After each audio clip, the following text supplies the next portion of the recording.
আমরা বলেছি আমাদের এটা একটা সাংগঠনিক পতাকা।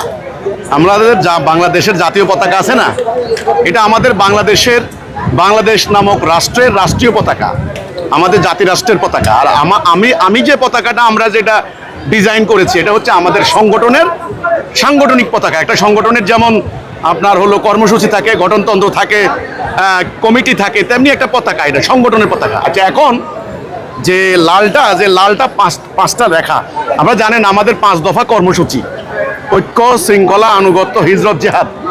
এই আমরা যে লাল রেখাটা মানে এই পতাকার ভিতরে, এটা হলো কর্মসূচির প্রতীক। আর যে মাঝখানে যে নীল রং, এটার স্টার, তারকা, এটা হলো নেতৃত্বের প্রতীক। একজন নেতা, একজন ইমামের নেতৃত্বে 5 দফা কর্মসূচি ধারণ করে বিশ্বময় দিন প্রতিষ্ঠার এই সংগ্রাম, এটা হলো ওই আমাদের পতাকার মূল মেসেজ। অপপ্রচার কেন হয় আসলে? আপনাদের না, অপপ্রচার আমি বলি, অপপ্রচার তো হবেই, এটা বন্ধ করা যাবে না।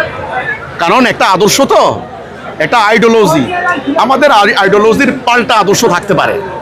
আর তাছাড়া আমাদের আদর্শিক বক্তব্যের কারণে যেই গোষ্ঠী যে বা যারা মনে করে তাদের স্বার্থের সমস্যা হচ্ছে, বিশেষ করে ধর্ম ব্যবসায়ী গোষ্ঠীটা, ধর্মর নামে যারা রাজনীতি করে, মানে ব্যবসা করে, ব্যক্তিগত স্বার্থে, গোষ্ঠী স্বার্থে ধর্মকে ইউজ করে, হ্যাঁ, মানুষের ধর্মীয় সেন্টিমেন্টকে ভুল খাতে প্রবাহিত করে, এরা আমাদের বিরুদ্ধে অপপ্রচার করছে। ওরা তো করবেই, আমাদেরকে ডিফেম করার জন্য তো করবেই।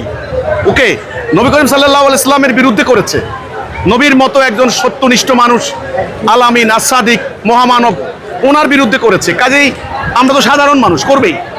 আমি মনে করি এই অপপ্রচারের মেইন কারণ হলো তারা যারা করছে তারা উদ্দেশ্যমূলকভাবে, পরিকল্পিতভাবে করছে।